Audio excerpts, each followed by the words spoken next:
Good evening friends, welcome back to my channel. दोस्तों, आज के वीडियो में हम जनरल साइंस के कुछ क्वेश्चन करने जा रहे हैं। तो ये जनरल साइंस के क्वेश्चन पिछले एग्जाम्स में आ चुके हैं कहीं ना कहीं, तो सभी के लिए अनिवार्य है। तो जो भी देख रहा है वो लाइक कर दे, शेयर कर दे और सब्सक्राइब कर दे।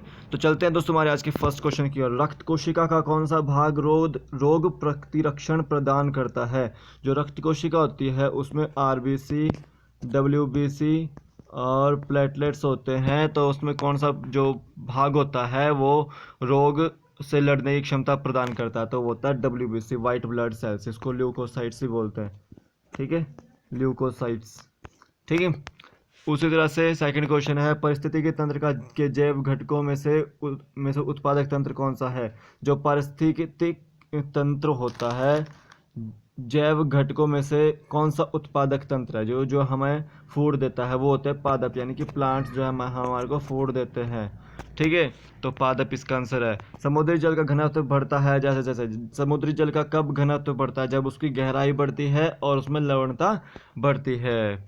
ठीक है, नेक्स्ट क्वेश्चन है, किसमें उच्चतम वसीय अंश होता है? किसमें उच्चतम फैट्स होता है? तो वो होता है आपका दूध में। ठीक है, मिल्क इसका आंसर है। यहाँ पर देखिए, लीवर, अंडे, दूध और मछली का लीवर ऑयल विटामिन के स्रोत है। लीवर किसका स्रोत है? दूध, अंडे और मछली का लीवर ऑयल विटामिन का स्रोत है। किस विटामिन का स्रोत है? वो विटामिन डी का स्रोत है, कैल्सीफेरॉल उसको बोलते हैं। ठीक है, लाल पुष्प को जब हरे प्रकाश से प्रदीप्त करते हैं तो वह प्रतीत होता है। जब लाल पुष्प को हम हरे प्रकाश में डालते हैं, रखते हैं, तो वो काला हो जाता है। ठीक है, टंगस्टन क्या है? टंगस्टन आपकी एक कठोरतम धातु है। आप बल्ब यूज़ करते हैं तो उसमें जो अंदर धातु लगी होती है वो भी टंगस्टन होती है। ठीक है, एक को छोड़कर अन्य सभी विकिरण खतरनाक होते हैं। देखिए, जो रेडियो तरंगे होती है वो खतरनाक नहीं होती, लेकिन अगर यूवी रेज होगी, ठीक है, वो खतरनाक होती है। ठीक है, जो सूर्य से आने वाली किरणें होती है। एड्स रोग के द्वारा कौन सा तंत्र प्रभावित होता है? तो आपका जो इम्यून सिस्टम होता है एड्स से वो प्रभावित होता है, इम्यून सिस्टम। ठीक है, एक वृत्ताकारी पथ पर गतिमान पिंड उतनी दूरी तय करता है जो समय के सीधे समानुपाती है। यह पिंड गतिमान है। ठीक है, एक पिंड आ रहा है धरती की और समझ लो कि वो टकराने वाला है, तो वो किस वेग से? वो एक समान वेग से आता है। ठीक है, वह गैस जो रक्त में कार्बोक्सी हीमोग्लोबिन बनाती है और जो घुटन पैदा करती है। कार्बोक्सी हीमोग्लोबिन जो होती है वो CO2 बनाती है और ऑक्सी हीमोग्लोबिन ऑक्सीजन बनाती है। ठीक है, जिसको जमाई आती है उसके अंदर जो है कार्बन डाइऑक्साइड की मात्रा ज़्यादा होती है। तो कार्बोक्सी हीमोग्लोबिन में कार्बन मोनोऑक्साइड होती है। ठीक है, सॉरी।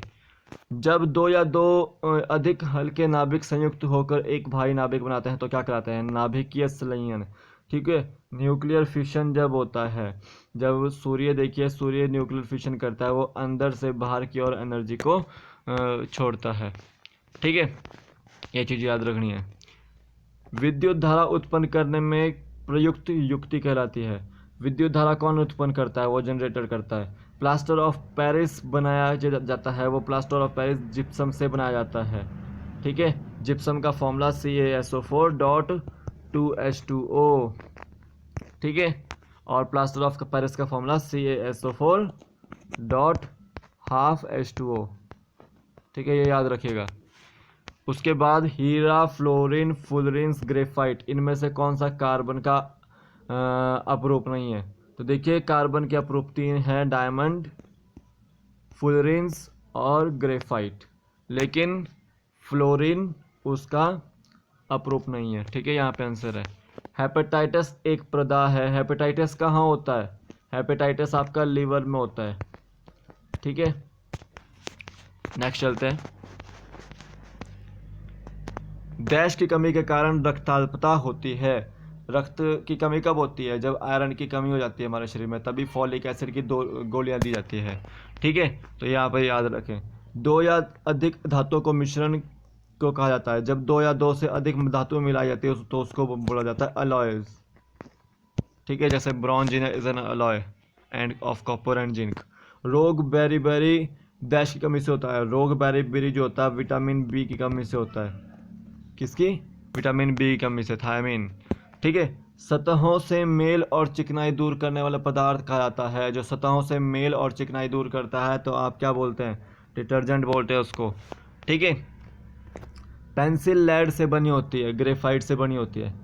पेंसिल लेड से नहीं बनी होती है, वो ग्रेफाइट से बनी होती है। ठीक है। 0% लेड होता है उसके अंदर। एक एंटीसेप्टिक और कीटाणुनाशक के रूप में इस्तेमाल किया जाने वाला बैंगनी यौगिक, काला बैंगनी यौगिक, तो उसमें पोटेशियम पर मैग्नेट यूज़ किया जाता है, एंटीसेप्टिक और कीटाणुनाशक। ठीक है। फ्यूज तार में इस्तेमाल किए जाने वाले पदार्थ कौन सा होता है? एक तो फ्यूज तार तो टंगस्टन होता है ना। ठीक है। फ्यूज तार में इस्तेमाल किए जाने वाला पदार्थ जो है आपका कम गलनांक का होता है। वैसे फ्यूज तार में आपका यही एल्यूमिनियम वायर्स यूज़ की जाती है। ठीक है। कम गलनांक का वो होता है उसमें फ्यूज। बिजली का बल्ब का फिलामेंट बना होता है टंगस्टन का, ये मैंने बताया आपको। किसी परमाणु के नाभिक में होते हैं प्रोटॉन, जो आपका न्यूक्लियस होता है उसमें आपका प्रोटॉन और न्यूट्रॉन होते हैं। ठीक है। रेडियोधर्मिता का अनुप्रयोग डैश में होता है। जो रेडियो वेव्स होती हैं उनका उपयोग कहाँ होता है? वो चिकित्सा, कृषि व उद्योग के क्षेत्र में होता है। तो ये थे कुछ आपके जनरल साइंस के क्वेश्चंस। तो कल फिर मिलेंगे एक नए क्वेश्चन पेपर के साथ जो कि आपके प्रीवियस ईयर एग्जाम में पूछे गए हैं। तो ये आर्ट्स वालों का पेपर था, उसमें पूछे गए थे ये। तो चलते हैं दोस्तों हमारे आज के वीडियो को ख़त्म करने की ओर। तो धन्यवाद दोस्तों, जय हिंद।